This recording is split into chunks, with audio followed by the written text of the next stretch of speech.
Welcome to my YouTube channel মনীষীদের বাণী। Hello বন্ধুরা, কেমন আছো তোমরা? আশা করি সবাই ভালো আছো। তো আমার নাম রাহুল দাস। আমি আবারও চলে এলাম তোমাদের কাছে নতুন একটা ভিডিও নিয়ে। আজকে আমি ভিডিওটিতে তোমাদের শোনাবো স্বামী বিবেকানন্দের জীবনী, যা তোমাদের মন জয় করবে। তো চলুন বন্ধুরা, দেরি না করে ভিডিওটি শুরু করা যাক। ভূমিকা। দেশবাসী যখন দারিদ্র্যপীড়িত, পরাধীনতার অন্ধকারে দিশাহারা, শিক্ষিত শ্রেণী পরানুকরণে মত্ত, ব্যক্তিত্ব দাসসুলভ, দুর্বলতায় অপসিত, ধর্ম কুসংস্কার ও অস্পষ্টতার রাহু গ্রাসে নিস্পৃষ্ট, ঠিক সেই সময় মহান পুরুষ স্বামী বিবেকানন্দ ভারতবর্ষকে পুনরুজ্জীবিত করতে চেয়েছিলেন মানব ধর্মের বাণী দিয়ে। মূর্খ, দরিদ্র, অজ্ঞ, মুচি, মেথর ইত্যাদি সকল ধর্মবর্ণের মানুষকে তিনি একই রক্তের বন্ধনে বাঁধতে চেয়েছিলেন। তার আদর্শ ও অমৃতস্বরূপ বাণী জাতির নিস্তরঙ্গ জীবনে এনেছিল দুর্বার যৌবন তরঙ্গ, যা জাতিকে উজ্জীবিত করেছিল নবজীবনের অগ্নিমন্ত্রে। আজ আমরা এই মহান আত্মার জীবনী সম্পর্কে জানব। বিবেকানন্দের ছেলেবেলা। 1863 সালের 12 জানুয়ারি উত্তর কলকাতায় স্বামী বিবেকানন্দ জন্মগ্রহণ করেন। তার পিতার নাম ছিল বিশ্বনাথ দত্ত ও মাতার নাম ছিল ভুবনেশ্বরী দেবী। স্বামী বিবেকানন্দের ঠাকুরদার নাম হল দূরপ্রসাদ দত্ত ও তিনি একজন সন্ন্যাসী ছিলেন, যে কারণে তিনি বেশিরভাগ সময় ভারতের বিভিন্ন তীর্থস্থান ভ্রমণে বেরিয়ে পড়তেন। স্বামী বিবেকানন্দের পিতা শ্রী বিশ্বনাথ দত্ত কলকাতা উচ্চ আদালতের একজন বিশিষ্ট আইনজীবী ছিলেন। তার মাতা সংসারের সমস্ত কাজকর্ম সামলাতেন ও নিয়মিত পূজা পাঠ করার সাথে সাথে রামায়ণ, মহাভারত শাস্ত্রপাঠ করতেন। স্বামী বিবেকানন্দ ছোটবেলা থেকে তার 9 জন ভাই বোনের সাথে বেড়ে ওঠে। তাদের মধ্যে এক ভাই পরবর্তীকালে স্বামীজির সাথে সন্ন্যাস জীবনের সঙ্গী হন। স্বামী বিবেকানন্দের পিতৃপ্রদত্ত নাম ছিল নরেন্দ্রনাথ, কিন্তু তাকে ছোটবেলায় নরেন বা বিলে নামে বেশি ডাকা হতো। ছোটবেলায় নরেন ছিল খুব জেদি ও দুরন্ত মনের বালক ছিল তিনি, যা মনে করতেন তাই করতেন। স্বামী বিবেকানন্দের শিক্ষাবস্থা। নরেনের প্রথম শিক্ষা তার মায়ের কাছ থেকে শুরু হয়। তার মা তাকে সর্বপ্রথম বাংলা এবং ইংরেজি ভাষার বর্ণমালাগুলির শিক্ষা দিয়েছেন। এছাড়া তার মা তাকে রামায়ণ এবং মহাভারতের বিভিন্ন গল্প শোনাতেন, যা নরেন খুবই মনোযোগ সহকারে শুনতেন। এরপর নরেন যখন 8 বছর বয়সের হয়, তখন তার মাতা পিতা তাকে লেখাপড়া করিয়ে একজন বড় মানুষ করতে চেয়েছিলেন, যা স্বাভাবিক। সেই কারণে 1877 সালে নরেনকে প্রাথমিক শিক্ষার জন্য বিদ্যাসাগরের মেট্রোপলিটন ইনস্টিটিউশনে ভর্তি করা হয়। সেখানে তিনি তার প্রাথমিক পড়াশোনা চালিয়ে যেতে থাকেন, কিন্তু 1877 সালে তার পিতার চাকরির কারণে নরেন সহ পুরো পরিবার ছত্তিশগড় রাজ্যের রায়পুর শহরে সাময়িক কালের জন্য চলে যান। 1879 সালে নরেনের পরিবার আবার কলকাতায় ফিরে আসে। তখন নরেনের বয়স হয়েছিল 16 বছর। কলকাতায় এসে নরেন আবার তার পড়াশোনা শুরু করার জন্য সেই সময়ে কলকাতার সবচেয়ে বিখ্যাত কলেজ প্রেসিডেন্সি কলেজে প্রবেশিকা পরীক্ষা দেন এবং তিনি সেই পরীক্ষায় প্রথম বিভাগে উত্তীর্ণ হয়। এমনকি তিনি সেই বছর প্রথম বিভাগে উত্তীর্ণ হওয়া একমাত্র ছাত্র ছিলেন। তার পড়াশোনার প্রতি ভালোবাসা ও মেধার নিদর্শন ভালোমতো পাওয়া যায়। এই ঘটনাতে তার এই ভালোবাসা তাকে দর্শন, ধর্ম, ইতিহাস, সামাজিক বিজ্ঞান, সাহিত্য, বেদ, উপনিবেশ, ভাগবত গীতা, রামায়ণ, মহাভারত, পুরাণ এবং অন্যান্য বিষয়গুলিরও এক মহান জ্ঞানী করে তুলেছিল। শুধু পড়াশোনায় নয়, অন্যান্য বিষয়ে তার জুড়ি মেলা ভাব। নরেন্দ্রনাথ আমাদের ভারতীয় সংস্কৃতির সঙ্গীতের ক্ষেত্রে শাস্ত্রীয় সঙ্গীতের গভীর প্রশিক্ষণও পেয়েছিলেন। তিনি কেবল শিক্ষার ক্ষেত্রে আগ্রহী নয়, তিনি নিয়মিত শারীরিক অনুশীলন ও খেলাধুলাও অংশ নিতেন। শ্রীরামকৃষ্ণ পরমহংসদেবের সঙ্গে নরেনের সাক্ষাৎ। ছাত্রাবস্থায় নরেন্দ্রনাথ দর্শনশাস্ত্রে প্রগাঢ় পাণ্ডিত্য অর্জন করেন, যার ফলে তিনি প্রথমে সংশয়বাদী হয়ে উঠেছিলেন। ঈশ্বর জ্ঞানের জন্য তিনি ব্রাহ্ম সমাজে যাতায়াত শুরু করেছিলেন, কিন্তু তার ঈশ্বর জিজ্ঞাসার কোনো সদুত্তর তিনি তখনও পর্যন্ত পাননি। এই রকম মানসিক অবস্থায় তিনি লাভ করলেন যত মত তত পথ এর প্রবক্তা শ্রীরামকৃষ্ণ পরমহংসদেবের সান্নিধ্য লাভ। প্রতিবেশী সুরেন্দ্রনাথ মিত্রের বাড়িতে ধর্মমূলক গান গাইবার জন্য ডাক পড়েছিল নরেন্দ্রনাথের, আর সেখানেই হয়েছিল তার রামকৃষ্ণ দেবের সাথে প্রথম সাক্ষাৎ।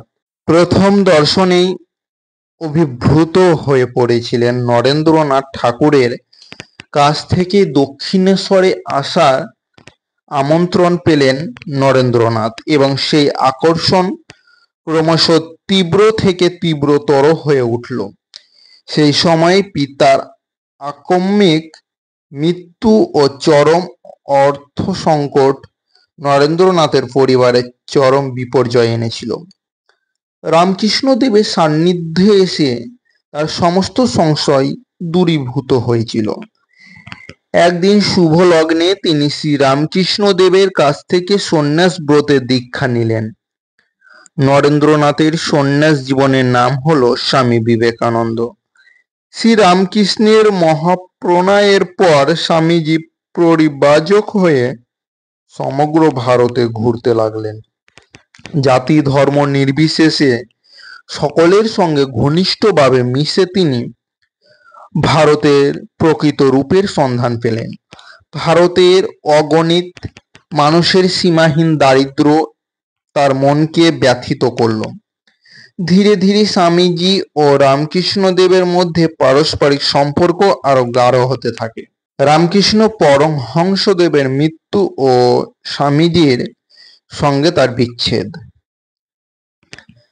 স্বামীজি তার গুরুর একদম শেষ দিন পর্যন্ত সেবা করেছিলেন। 1885 সালে যখন রামকৃষ্ণ পরমহংসদেব ক্যান্সার রোগে আক্রান্ত হন, সে সময় স্বামীজি যে তার গুরুর সেবায় দিন রাত অতিবাহিত করেছিলেন।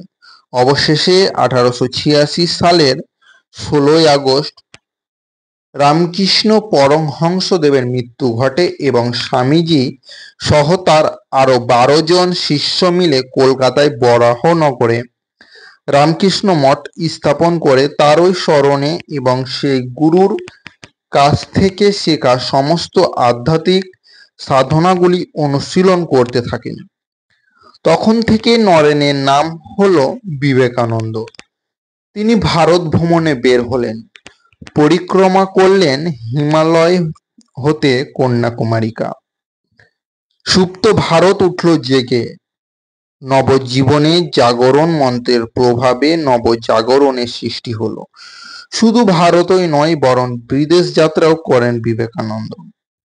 এক, ভারত ভ্রমণে বিবেকানন্দ।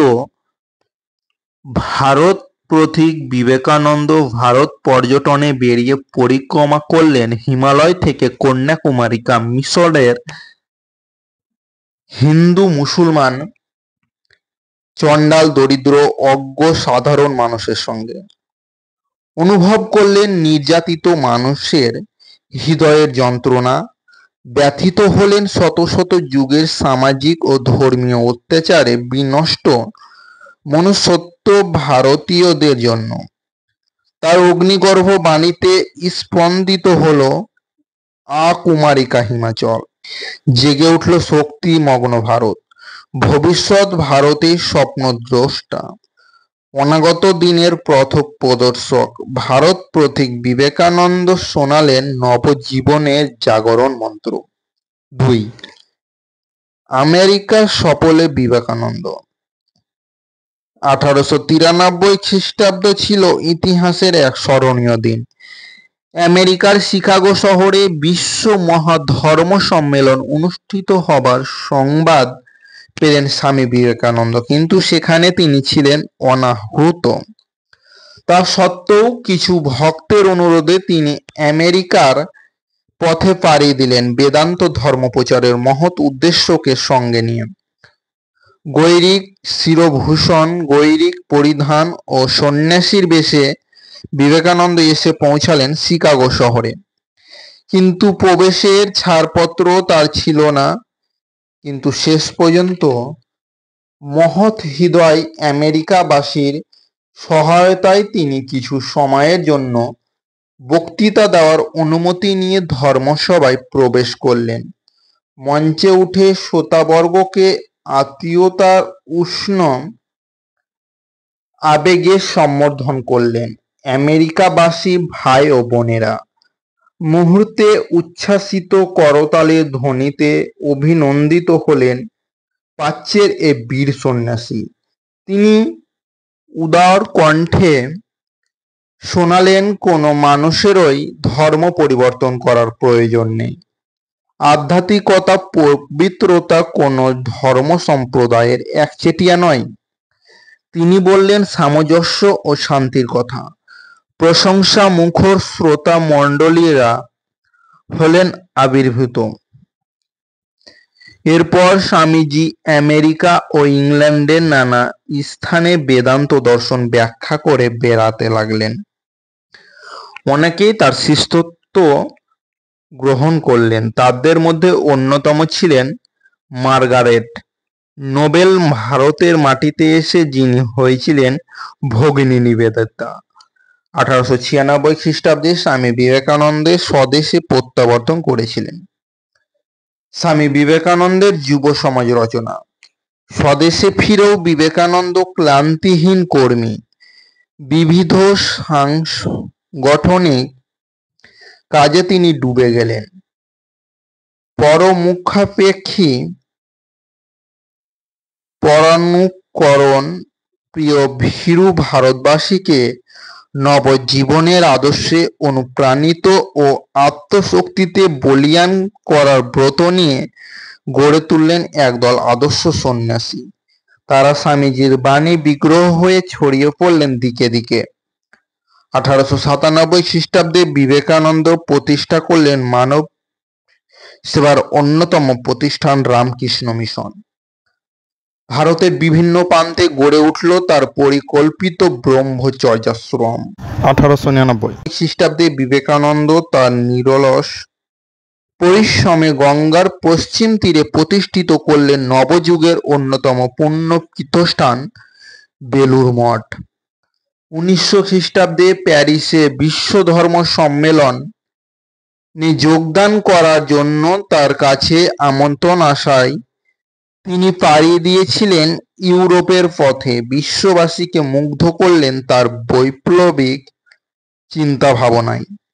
হিন্দু ধর্মের অন্তর্নিহিত সত্য বাণী প্রচারের কাজে তিনি নিজেকে উৎসর্গ করেছিলেন। পরবর্তীকালে তিনি স্বদেশে ফিরলেন, তবে অত্যধিক পরিশ্রমের ফলে তার স্বাস্থ্য ভঙ্গুর হয়ে উঠেছিল। বিবেকানন্দের সাহিত্যে অবদান। শুধু কর্মের জগতেই নয়, সাহিত্য সাধনার পুষ্টি বিধানের ক্ষেত্রেও তিনি ছিলেন নতুন যুগের বাণীবাহক। তার পরিব্রাজক ভাবনার কথা প্রাচ্য ও পাশ্চাত্য, বর্তমান ভারত এর মতো বিভিন্ন প্রবন্ধ আর অজস্র চিঠিপত্র তার সেই অমোঘ বাণী মুদ্রিত হয়ে আছে। তিনি অনায়াসে স্বাচ্ছন্দ্যে বেশিরভাগই চলিত ভাষা গদ্য লিখতেন। তার গদ্য ভাষা থেকে যেন আগুনের স্ফুলিঙ্গের বিস্ফোরণ হতো। প্রকাশভঙ্গি, সাবলীলতা ও বক্তব্যের বলিষ্ঠতায় তার প্রতিটি গদ্য রচনা স্বাতন্ত্র্যে চিহ্নিত। তার বহু রচনা ইংরেজি ভাষায় রচিত। মহাপ্রয়াণ 1902 খ্রিস্টাব্দের 4 জুলাই এই মহানতম পশবী হলেন সমাধিমগ্ন। সমস্ত শিষ্যদের বলেছিলেন তাকে বিরক্ত না করতে। সেই সমাধি আর ভাঙল না। মাত্র 39 বছর বয়সেই এই মহাজীবনের ঘটল মহাপ্রয়াণ। উপসংহার: স্বামী বিবেকানন্দ গৈরিক বসনধারী সন্ন্যাসী হলেও তিনি বাস্তবধর্মী প্রেমিক পুরুষ ছিলেন। নিজেকে সমাজতন্ত্রবাদী বলে দৃপ্ত কণ্ঠে ঘোষণা করতেন। সাহিত্য ও তার অসাধারণ দখল ছিল। মাতৃভাষাকে শিক্ষার মাধ্যম হিসেবে ব্যবহার করাকে স্বামী বিবেকানন্দ অধিক গুরুত্ব দিতেন। হিন্দু ধর্মের পুনরুদ্ধার, পুনর্জীবন, সমাজ সংস্কার এবং মানব সেবার জন্য তিনি ভারতবাসীর কাছে অমর হয়ে থাকবেন।